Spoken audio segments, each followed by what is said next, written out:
Middle education के एक और नए वीडियो में आपका स्वागत है। कैसे हैं आप सब? सेट नंबर ए तो अच्छे से देख लिए ना। एंड फाइनली अब बारी है सेट नंबर बी की। सेट नंबर बी का ऑलरेडी सोशल साइंस अर्थात सामाजिक विज्ञान का पूरा प्रश्न पत्र अपलोड कर दिया हूं। मेरे प्रिय छात्रों, मेरे स्वीट हार्ट, अब आपके सामने कक्षा 10वीं की गणित का सेट नंबर बी का फुल सोल्यूशन देने वाला हूं। इस वीडियो में मैं आपको प्रश्न क्रमांक 1 से लेकर के प्रश्न क्रमांक 23 तक का संपूर्ण उत्तर दूंगा। आपको कहीं और नहीं भटकना है, कहीं नहीं जाना है, केवल और केवल आपका अपना एकमात्र यूट्यूब चैनल मिडिल एजुकेशन से जुड़े रहो। और बहुत सारे बच्चे ऐसे भी हैं जो कमेंट सेक्शन में लिख के बताते हैं कि सर मैं केवल और केवल आपके वीडियोस को ही फॉलो करता हूं या फिर करती हूं, अदर यूट्यूब चैनल के वीडियोस को फॉलो नहीं करती हूं। एंड मैं उनको बहुत बहुत थैंक्स बोलना चाहूंगा। अगर आप इतना ट्रस्ट करते हैं तो यकीन मानिए मिडिल एजुकेशन आपका भरोसा नहीं तोड़ेगा, नहीं तोड़ेगा, नहीं तोड़ेगा। देखिए, आपके सामने अभ्यास प्रश्न पत्र 2023-24 है, लेकिन उसके पहले अगर कोई स्टूडेंट्स नया है तो मैं बता देता हूं। देखिए, हम एक सीरीज चलाए हैं जिसका नाम है टॉपर सीरीज, और टॉपर सीरीज में केवल उन्हीं बच्चों को जोड़ा गया है जो एग्जाम में टॉप करना चाहते हैं, मतलब वार्षिक परीक्षा में एमपी में टॉप रैंक हासिल करना चाहते हैं। उनको जोड़ रहा हूं फटाफट, उन सभी बच्चों को जोड़ रहा हूं। वैसे तो ये 100 रुपए का कोर्स होना था, लेकिन वर्तमान में टोटल फ्री है, टोटल फ्री है। आपको फ्री ऑफ कॉस्ट पूरा कोर्स प्रोवाइड करा जाएगा। और डेफिनेटली अगर उस वीडियो को आप देखेंगे तो आपका नॉलेज एक नेक्स्ट लेवल में जाएगा। उसके 3-4 वीडियो अपलोड कर दिया हूं, बच्चे बेहद खुश हैं और टॉपर सीरीज को अच्छा खासा प्यार भी दे रहे हैं। कंटिन्यू करेंगे आपके प्री बोर्ड एग्जाम के बाद। अब देखो, अभ्यास प्रश्न पत्र का फटाफट हम सोल्यूशन देखेंगे। आपके सामने सेट नंबर बी अवेलेबल है। आगे बढ़ते हैं तो 75 नंबर का पेपर रहेगा। समय मिलेंगे आपको 3 घंटे। वेरियस प्रकार के इंस्ट्रक्शन मौजूद हैं। एंड मैं हमेशा बोलता हूं, instruction is must important in your examination. आपको इंस्ट्रक्शन ध्यान से पढ़ना है और जैसे जैसा बोला गया वैसे वैसे आपको फॉलो करना है। एंड सेम चीज इंग्लिश में लिखा गया है। अगर आप इंग्लिश मीडियम के विद्यार्थी हैं तो आप इंग्लिश में भी इसे कवर कर सकते हैं। देखो, यहां पर कह रहा है प्रश्न क्रमांक 1 सही विकल्प चुन करके लिखिए। अब चलिए हम आते हैं अपने मोबाइल स्क्रीन में और मोबाइल स्क्रीन के थ्रू एक एक क्वेश्चन को कवर करते हैं।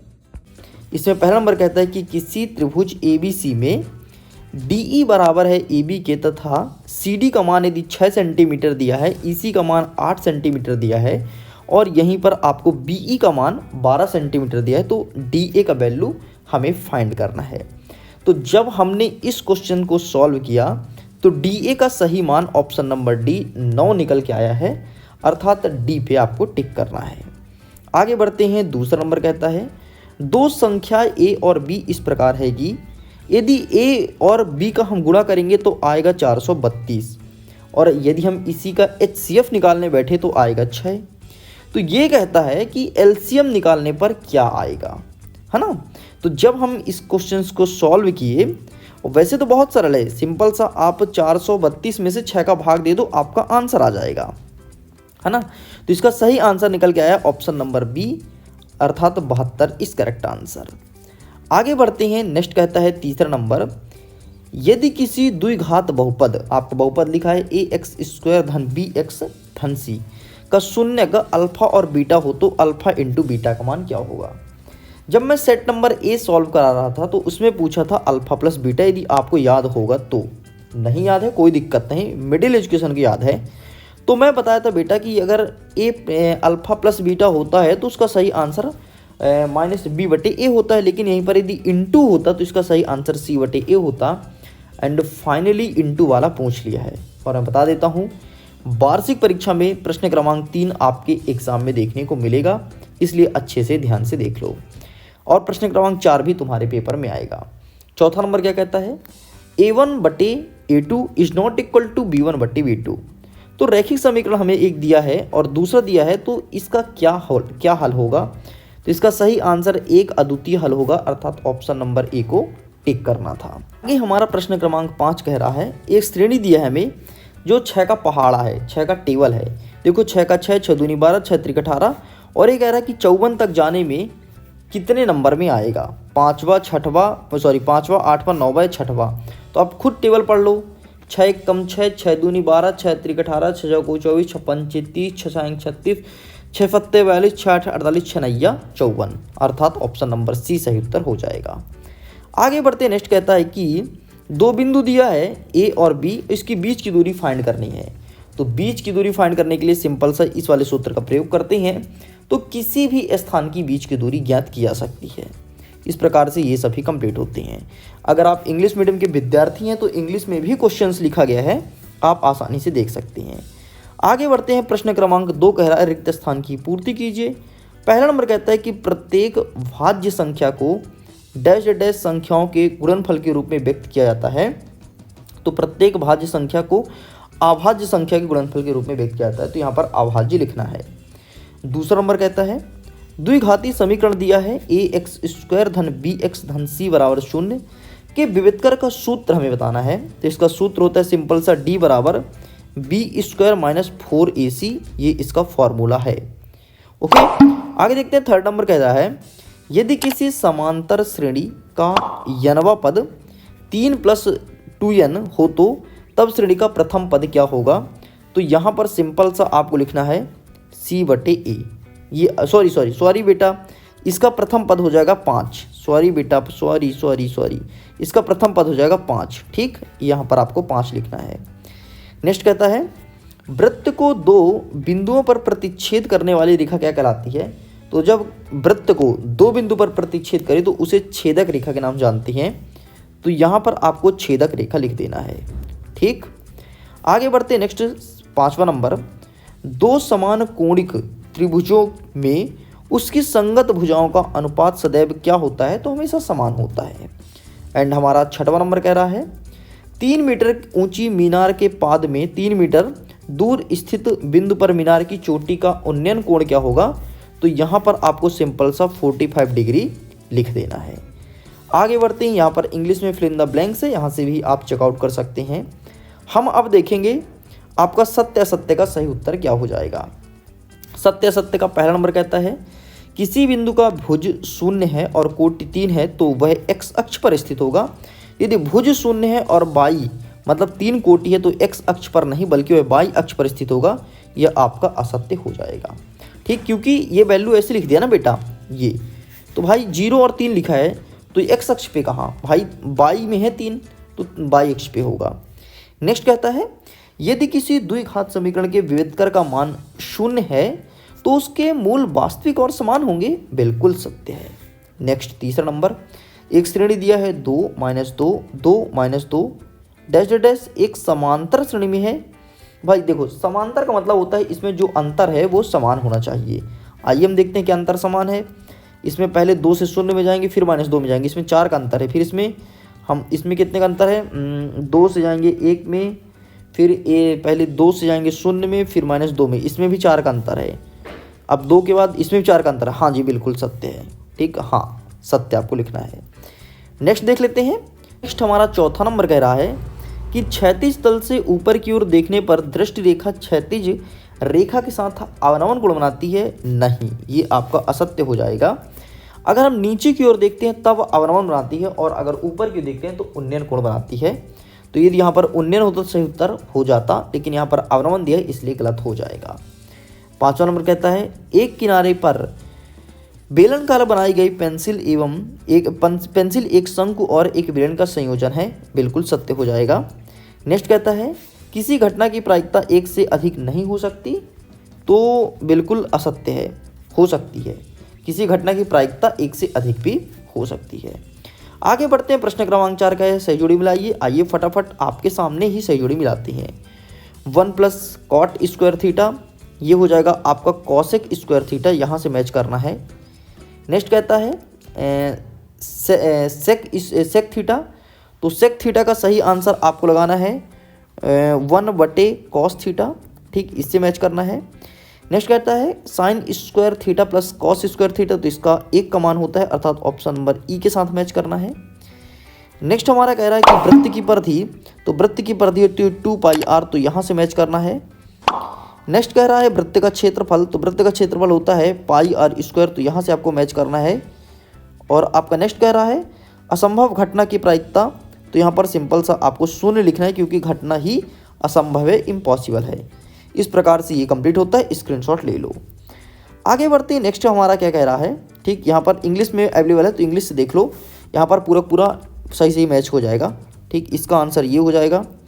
नेक्स्ट इसका आंसर ये हो जाएगा। इसका आंसर आपका ये हो जाएगा। नेक्स्ट कहता है इसका आंसर आपका ये हो जाएगा, इसका आंसर आपका ये हो जाएगा और इसका ये लो भाई, पूरा पूरा आंसर मैच कर दिया हूँ। आगे बढ़ते नेक्स्ट 5वां नंबर, एक शब्द या एक वाक्य में उत्तर दीजिए। पहला नंबर कहता है यदि किसी द्विघात समीकरण के विभेदकर का मान धनात्मक हो तो समीकरण के मूल की प्रकृति कैसी होगी? तो वास्तविक होगी। तो आपको सिंपल सा वास्तविक और भिन्न लिख देना है। नेक्स्ट सेकंड नंबर, क्या सभी वर्ग समरूप होते हैं? तो बिल्कुल हाँ आपको लिख देना है सिंपल सा एक शब्द में। नेक्स्ट, वृत्त की स्पर्श रेखा वृत्त के कितने बिंदु पर स्पर्श करती है? तो एक बिंदु पर। ठीक।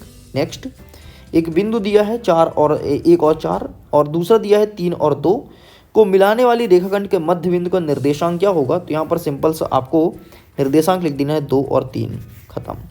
नेक्स्ट कहता है घनाभ का संपूर्ण पृष्ठ का सूत्र बताना है। बहुत ही सरल है, इसका सूत्र होता है 2L plus LB plus BH plus आपका HL। देखो यहाँ पर L जो होता है लंबाई है, B चौड़ाई है और H जो है ऊंचाई है, इस चीज़ को ध्यान रखना। नेक्स्ट कहता है यहाँ पर एक संख्या दिया गया है, देख लो 2 4 8 7 5 4 9 6 7 1 7 और वो कहता है कि बहुलक क्या होगा? तो इसका सही आंसर आपको बताना है 7, क्योंकि सबसे अधिक बार 7 आया है। आप देख सकते हैं 1 बार 2 बार और 3 बार, और जो सबसे अधिक बार आता है वही उसका बहुलक कहलाता है। इस प्रकार से सारे के सारे वस्तुनिष्ठ प्रश्न कंप्लीट कर दिया हूँ।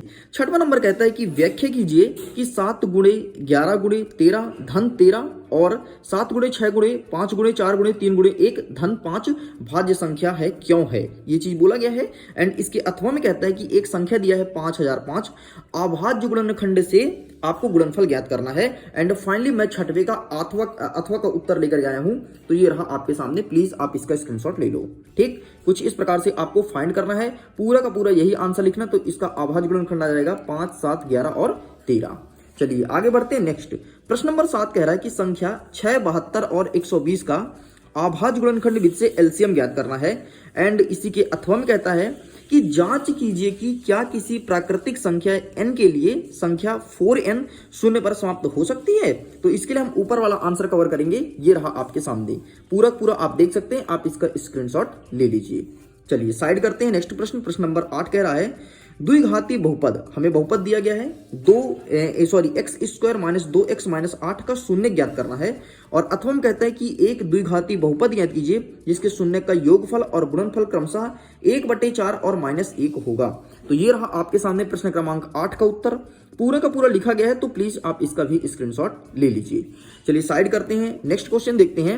हमारा प्रश्न नंबर 9 कह रहा है कि एक द्विघाती बहुपद दिया गया है जिसमें x² माइनस 3 के शून्य का योगफल हमें ज्ञात करना है। एंड इसके अथवा में एक बहुपद दिया गया है और इसमें बोला है कि px के शून्य के कारण शून्य की संख्या कारण सहित बताइए, कुछ इस प्रकार से लिखा गया है। तो हम ऊपर वाला आंसर कवर करेंगे, ये रहा आपके सामने, please take a screenshot. Got it. चलिए आगे बढ़ते हैं। नेक्स्ट क्वेश्चन कहता है प्रश्न क्रमांक 10। 10वां नंबर क्या कहता है? आफताब अपनी पुत्री से कहता है कि 7 वर्ष पूर्व मैं तुमसे 7 गुनी आयु का था। ठीक है ना, कोई आफताब नाम का व्यक्ति है, कहता है 7 वर्ष पूर्व मैं तुमसे 7 गुना का था। मतलब यदि उसके पुत्री की आयु 1 साल है तो आफताब की आयु 7 साल थी। आगे कहता है अब 3 वर्ष बाद, अब आगे बढ़ते हैं, 3 वर्ष बाद मैं तुमसे केवल 3 गुनी आयु का रह जाऊंगा। आगे जैसे जैसे बढ़ेगा 3 वर्ष, तो इसकी आयु कितनी हो जाएगी? अगर 3 हो जाएगी तो इसका 3 गुना, तो 3 दूनी 6 3 त्रिकाई 9। ठीक है, मतलब ये कितने हो जाएगा? 9 का हो जाएगा और ये बच्ची हो जाएगी 3 की। इस स्थिति को बीजगणितीय रूप से ज्ञात कीजिए। तो हम इसके आंसर को कवर नहीं करेंगे, हम करेंगे नीचे वाला। क्या कहता है? 2 चर वाले रैखिक समीकरण युग्म का एक एग्जाम्पल देना है जिसके द्वारा निरूपित रेखाएं समांतर रेखाएं होती हैं। तो ये रहा बेटा आपके सामने, तो प्लीज टेक अ स्क्रीनशॉट। ये रहा आपके सामने प्रश्न क्रमांक 10 का, अथवा आप इसका फोटो क्लिक कर सकते हैं। चलिए साइड करते हैं। नेक्स्ट कहता है 11 नंबर। 11 नंबर कहता है कि गुणनखंड विधि से एक समीकरण फाइंड करना है और ये समीकरण यहाँ पे लिखा गया है। अथवा कहता है कि एक आपको द्विघाती समीकरण दिया गया है। समीकरण लिखा है 2x² धन kx धन 3 बराबर 0। तो k का एक ऐसा मान ज्ञात करना है जो 2 मूल बराबर होते हैं। तो हम आपको दिखाएंगे प्रश्न क्रमांक 11 का उत्तर, ये रहा आपके सामने, प्लीज आप इसका स्क्रीनशॉट ले लीजिए। एंड ये आपको लिखना है। ये पूरा पूरा प्रश्न क्रमांक 11 का हो गया। आगे बढ़ते हैं। नेक्स्ट कहता है प्रश्न क्रमांक 12। 12वां नंबर कहता है कि समांतर श्रेणी 21, 18, 15 डैश डैश डैश का कौन सा पद -21 होगा, सॉरी -81 होगा, हमें पद बताना है।